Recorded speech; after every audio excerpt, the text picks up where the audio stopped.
You saw in yesterday's video that our archery hunting season is officially over. Hunt season will open up again in a couple weeks, so leave that. Sit. I better grab her leash.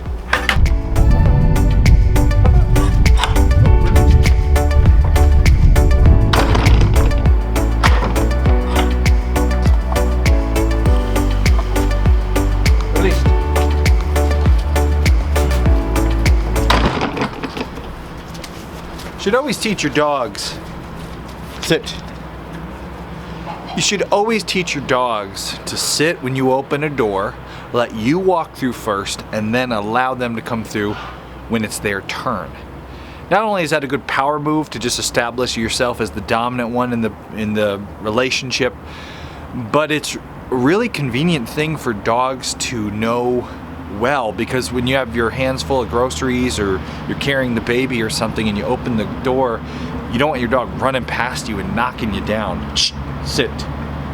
So I start early on with my pups, like Poppy here, to just establish that routine that when I open a door, instead of racing out of it, they learn to sit and wait for me to tell them my release word, which for me is now the word released. It's not a word I say a lot in everyday conversation. Works well for a release word. Let's try it with a gate. Sit. The other thing I'm working a lot with Poppy on right now is just sit. People who teach their dogs sit don't work on it enough to make it an actual helpful command. A lot of people will teach a dog a basic sit so they learn the motion, but then they don't teach the dog that means they have to continue sitting until released. So right now I'm working with Poppy on sit, and she's supposed to stay like that. Sit means sit. Doesn't mean sit for a second and then get up when you're bored. The best way to teach that sit means sit. Here, Pop. Oh, released. Sit. Never say a command that you can't reinforce. Make sure you have a leash that will help you get the dog to actually do the movement you want. And then just make her keep doing it. And the first time you do this, she's going to get bored after a second. Sit. Like you just saw there. Eventually they get bored. Remind them that they have to sit. And each time they should get better at going longer and longer. And if you keep doing this, each time they'll go a little bit longer and a little bit longer. If you keep working on this command, sit, eventually you'll be able to tell them that and leave them, and you should be able to leave them for 10, 15, 20 minutes at a time, and they should keep sitting. A real good dog that can handle that. Right now I'm happy if Poppy makes it 30 seconds. The next step is just dropping the leash, walking away, and making sure they still are sitting. Sit. That's good for such a... Sit.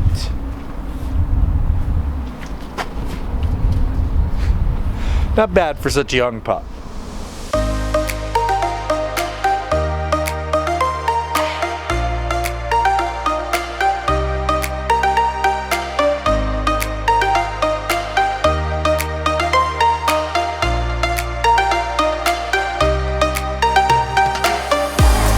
If you have a farm dog or a farm puppy in training, you definitely want to expose them to all the animals in up close and personal quarters, but you want to make sure that this is a controlled environment so that they don't have a bad experience or they don't make a bad experience. I like to have my pup on an English lead and expose her to the birds. What I really want to see from her is almost an apathy, that she recognizes the birds are there, but she's not that interested. She gets interested in something else. And the way to do that is to keep exposing her to them day in, day out, but controlled. On leash, where you don't have her get away from you and wind up chasing a bird and having fun chasing it. This is especially important if you have a lab like I do, which is a bird dog which wants to chase birds. As you know from Bones, eventually the time will come where she'll get to chase birds, but it's only when I tell her that that's okay.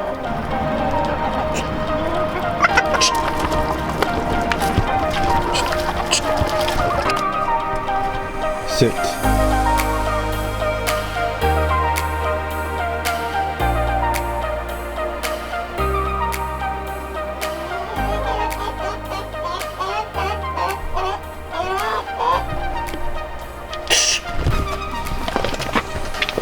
Sit.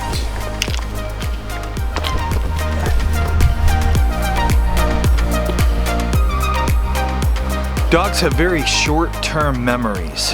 It's said they have about a 2-second memory. Sit. So it's important when you're working with your pup that you make sure your commendation and corrections come swift, which means you have to be paying really good attention to your dog. And one reason the English lead is nice if you get one that fits right is you don't even have to be looking at the dog. You can feel with the length of the lead of what that dog is doing without looking down. I'll put a link below to the lead that I use normally. This is a spare we have. I have to get a replacement. I lost our other one.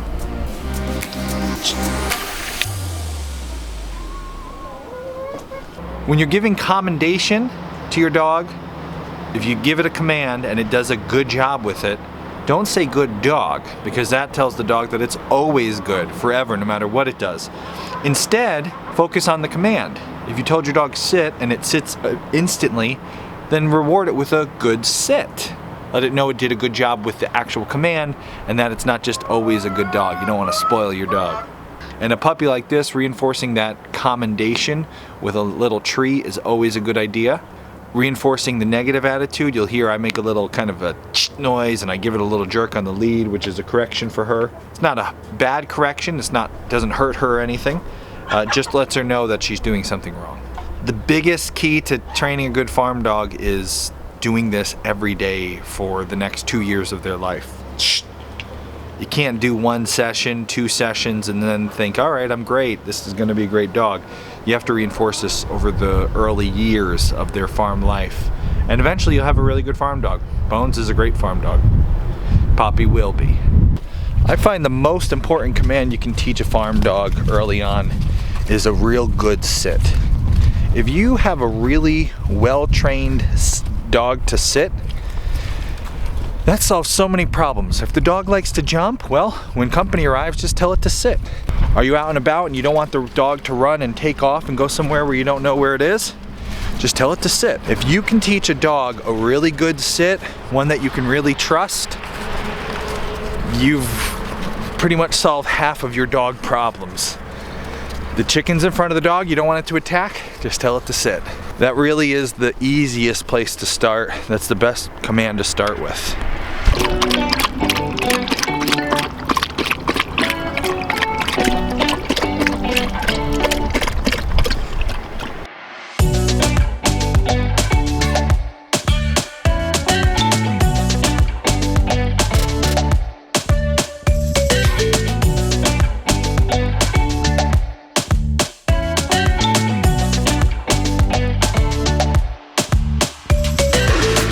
Good farm pup, it's a war of attrition. It's like a good siege. Long, well planned, kind of boring, but it's worth it because in the end you wind up with a really good dog that actually is an added value to your farm and not a liability.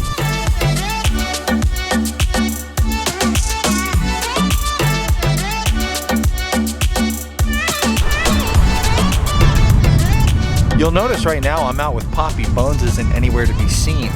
That's another good tip. If you are training a farm pup, remove the other distractions like other dogs.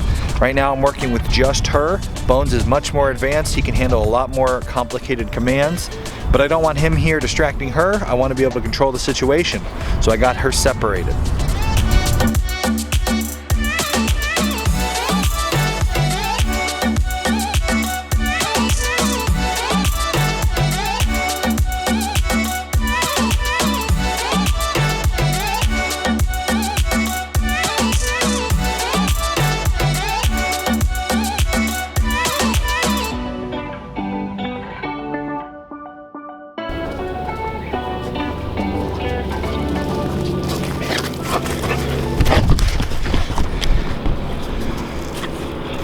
Now, it is annoying when you're trying to get work done on the homestead to deal with a puppy. You want to just say, get out of here, put it in its crate, and honestly, sometimes you just have to get work done. That's not the time to have the puppy. But the times like this, where you're just doing simple chores that you don't have to focus too hard on, they're a great opportunity to get your pup out and do some training. Sit. Sit.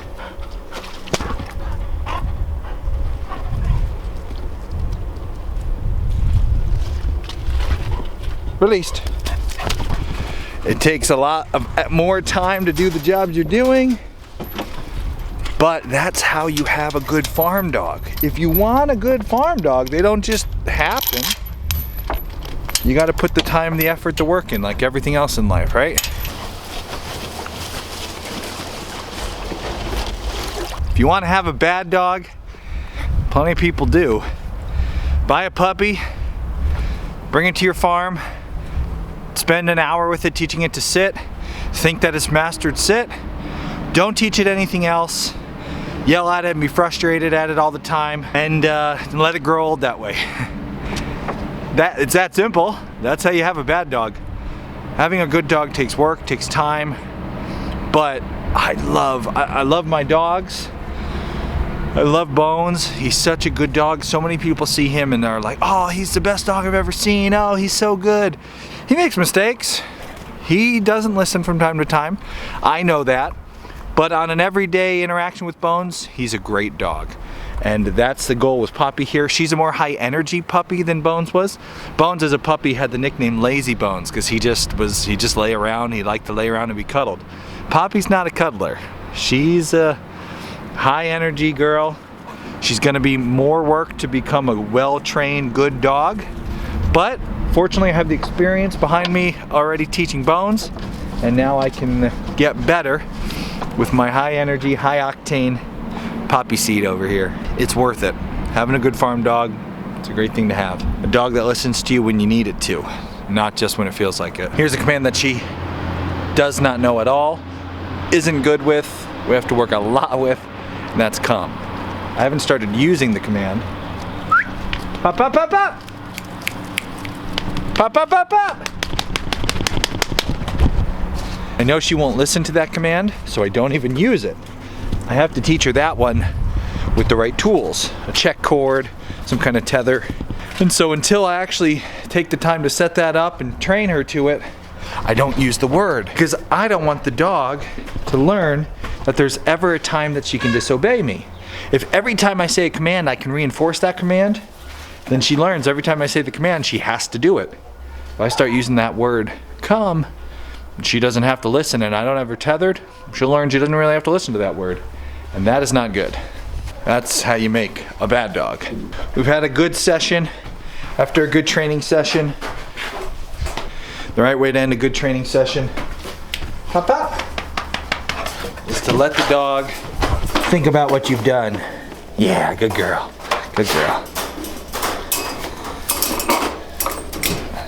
Just one of the reasons I crate train my pups is it gives them some downtime after a training session to sit and think about what they've done. They get to lay in their bed and just kind of mull over it, stew it over. You know what that's like when you learn something complicated, you walk away from it, you get a little downtime, you come back to it, you do better later. Dogs are like that too. Their crate is their safe space where they can mull over and think about what they've done, and it's their bed. They enjoy it. It's not constricting to them as long as you take them out of it and spend time with them during the day, working with them, training them, having fun with them. You ready to come on out? Release. Good pup. And now that Poppy had her turn, Bones gets his turn. I didn't release him. Bad boy.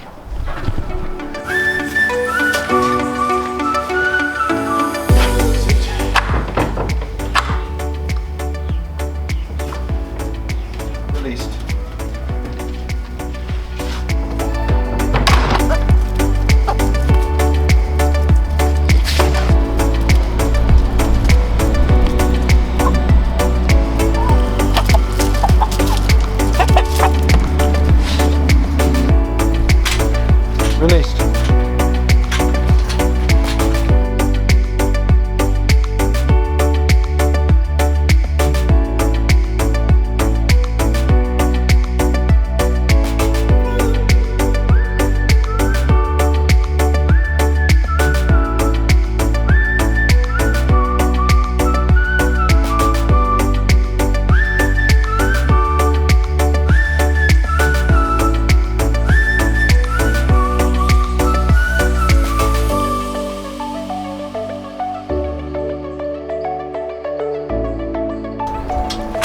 Job's all done.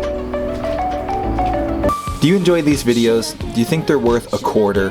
For just a quarter per episode, you can help us keep the show going and gain access to bonus classes, discounts, and a members-only forum. Become a Homesteady Pioneer. Learn more by clicking on that chicken.